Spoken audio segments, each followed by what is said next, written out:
I'm joined by Forrest Griffin. We're here at the UFC Performance Institute.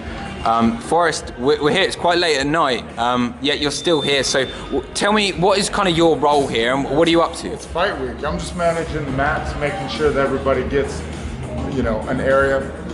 I'm a big believer in circadian rhythm. I'm a big believer in training close to your fight time.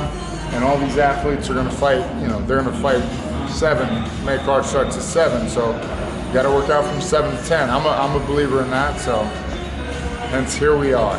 Sure. So I guess is it kind of your job on a day-to-day basis to come in, make sure everyone's happy, make sure everyone's got the right spot and the slot? I just make sure that everything the guys are doing up here works with what they're doing downstairs. Yeah. So it's just that everybody gets the practices they want in and, just kind of manage that as far as helping you put together a camp. You're going to do wrestling today, boxing today. Well, should you lift, should you not lift? I can kind of help you work through that. Sure, and when you kind of think back We're all still trying to figure out the perfect way to train for MMA, right? And then everybody's body's a little different, so we try and do a profile of each athlete, metabolically and physiologically, and see, hey, how much will your body tolerate? How much can you do before you start, that deficit? Yeah. But this is all very different to what it was like, I guess, back when you were training. And would you have loved to a place like this? Yeah, I feel like my whole career I was looking, what's the best way to learn a move, right? And I'm still looking, so it's really just, what's the best way to train? What's the best type of strength training for different fighters for MMA? Should I do what Daniel Cormier does, or should I do I see a lot of cookie cutter programs and very different types of athletes doing the same conditioning circuit, and I think, you guys have different bodies, different needs, you fight different styles. Your lift, your workout, your recovery should be individualized to your specific type of fighting and body type. Yeah, and what do you think of I guess the quality? This is like the best trainers, the best facilities from around the world, right? Yeah, no, so it's my dream, It's everybody that's done this. It started when I started. It was like, how do we professionalize this? How do we build a mini camp or a training camp for fighting? And that's what we've done. So how often will you be here a week? Let's say, when will you get in the morning? When do you leave? I come in around 9 and I leave, I usually leave around 5 or 6, but on fight week or if somebody's getting ready 2 weeks out from fight week, if we have kind of an in-house athlete, I'll open everything up for them just again so they can start training at night. And the next couple nights you got to be starting that weight descent for competition, right? Sure. So you got to start your weight cut. So we plan on being here for the athletes. But basically, we just don't want you to have any reason why you shouldn't perform at your best on fight night. Sure. And I guess one of the questions everyone always asks is, all these athletes are allowed to come in at any time. Is that correct? Well, no, so you have to schedule in. Right. It's schedule driven. Again, 30,000 feet's big, but we're not 550 athletes big. Sure. So you have to schedule in, and it gets tricky on fight weeks. I had an athlete that didn't want to work out over here because his opponent was working out over there. So we actually have another room. We'll put guys in, and we try to schedule as much as we can. So this is a weird thing in MMA, but we want to be prompt, on time, and then leave when you're done instead of the coffee chat session. If you're talking about your game plan after the workout, that's one thing, but are you really? You've been every workout ends with a social debriefing of what's happening in somebody's life. So Sure. We'll do that in a lot, but we got more athletes that got to come through. Who would you say has kind of utilised this facility the most, from what you've seen so far? Ironically, Connor was in here every day for, almost 6 weeks. So he didn't utilize our staff, but he used all the services.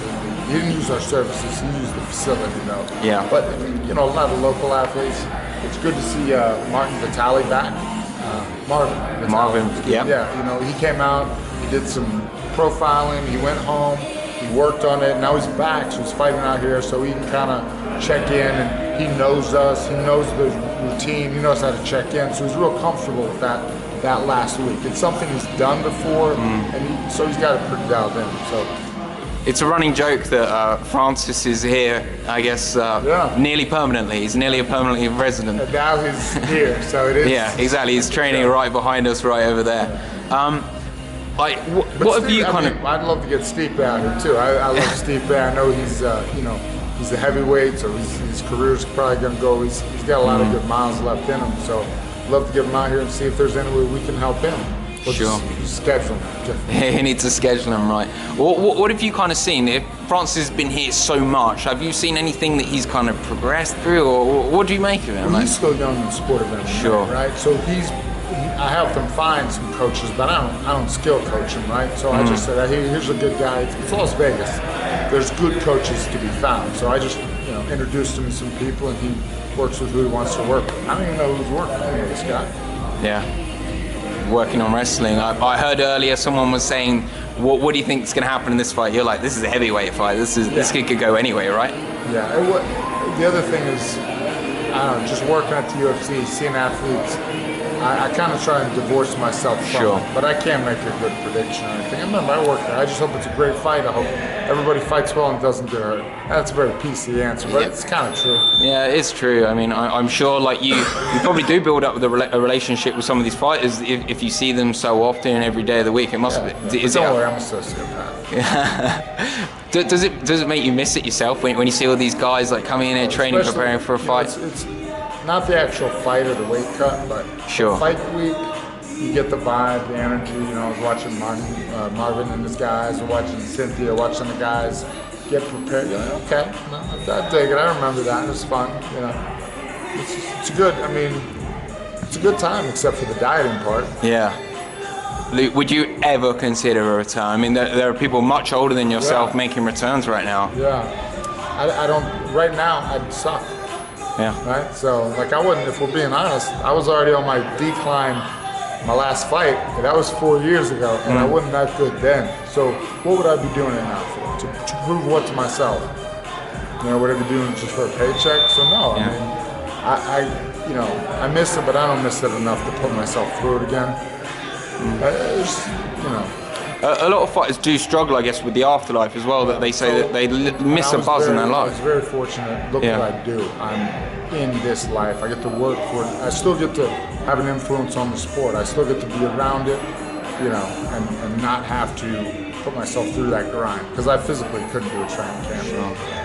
Great stuff. Forrest, thanks for your time. Look, you know, it's an amazing facility. You seem to be doing a really good job here as well. So we really appreciate it. Hopefully they'll have me over to Sweden again soon. Oh, no. I had a blast last time I was there. Hopefully next year. Expensive booze and all. Great stuff. Cheers, Forrest.